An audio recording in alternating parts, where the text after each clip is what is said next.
اللہ کے ذکر کو کیسے قائم رکھا جا سکتا ہے؟ بزرگوں نے فرمایا ہے کہ جو دم غافل سو دم کافر، تو انہوں نے کہا کہ یاد کو یا ذکر الہی کو صرف کسی خاص وقت میں کرنے والا ایسے حادثے سے دوچار ہو جاتا ہے کہ جب اس کا رخصت ہونے کا وقت ہو تو ایسا ہو سکتا ہے کہ اسے کلمہ یاد نہ رہے۔ اس لیے کہتے ہیں کہ کوئی دم غافل ہونا ہی نہیں چاہیے۔ اس لیے انہوں نے پاس انفاس کے ذریعے اللہ کا ذکر جاری رکھا تاکہ جس وقت بھی سانس ختم ہو اللہ کے ذکر میں ختم ہو۔ اگر کلمہ پڑھا تو ساری عمر پڑھتے ہی رہے، درود شریف شروع کیا تو پڑھتے ہی گئے، اور استغفار شروع کی تو استغفار کرتے ہی گئے۔ اس لیے یہ کہتے ہیں کہ آپ جس حالت میں ممکن طور پر رخصت ہونا چاہیں اس حالت کو ابھی سے اختیار کر لیں، اور جس حالت میں انسان رخصت ہوگا اسی حالت میں اٹھایا جائے گا۔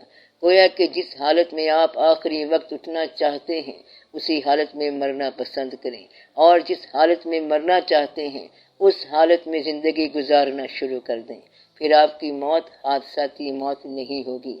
ایک بزرگ سے کسی نے پوچھا کہ یہ جو ہم استغفار پڑھتے ہیں تو پھر بھی گناہ ہو جاتا ہے، ایسے میں ہم کیا کریں؟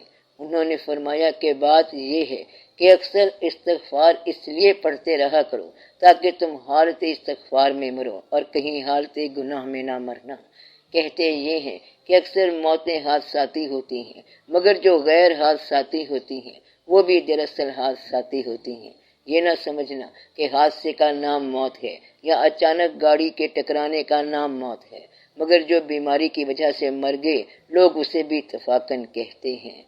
پھول تو 2 دن بہارے جان فضا دکھلا گئے، حسرت ان غنچوں پہ ہے جو بن کھلے مرجھا گئے۔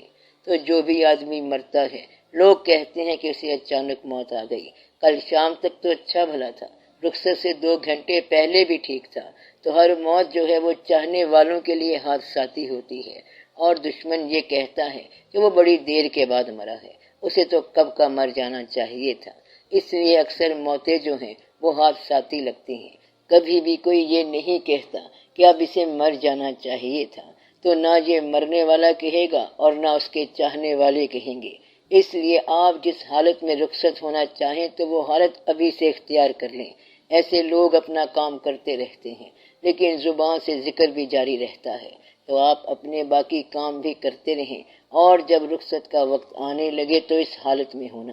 یہ تو کوئی نہیں جانتا کہ موت قریب آ رہی ہے یا کب آئے گی، یا زندگی مرنے کے قریب پہنچ چکی ہے، یہ کچھ بھی نہیں کہہ سکتے۔ بعض بیمار آدمی بڑی طویل عمر پا جاتے ہیں اور صحت مند آدمی اچانک رخصت ہو جاتے ہیں، اور آج کل تو ہارٹ فیل ہونے والی بیماری آ گئی ہے، کوئی اور بیماری اچانک آ جاتی ہے۔ تو یہ اللہ تعالیٰ کے کام ہے کہ جس کو جس وقت بلا لے۔ لوگ یہ سمجھتے ہیں کہ اچانک بلا لیا ہے، تو آپ جس حالت میں قیامت کے دن اٹھنا پسند کریں وہ حالت ابھی سے اختیار کر لیں، تو یہ اس حادثاتی موت کا علاج ہے۔ یہ نہ کہنا کہ اس وقت یاد نہیں رہے گا، یہ نہ کہنا کہ اس وقت یاد نہیں رہے گا، ایسا نہیں ہے۔ جس آدمی کا ذکر جاری ہو اس کو ہمیشہ یاد رہے گا۔ کچھ لوگ پھر کہتے ہیں کہ ہم نے خود سنا کہ مرنے کے بعد اس کی زبان سے ذکر جاری تھا، تو وہ شخص اس حالت میں سرشار ہو کے گیا۔ اس لیے نیک لوگوں کی شکل رخصت ہوتے وقت خوبصورت ہو جاتی ہے، اس لیے غافل نہ رہنا اور ہر دم اس کی یاد میں رہنا۔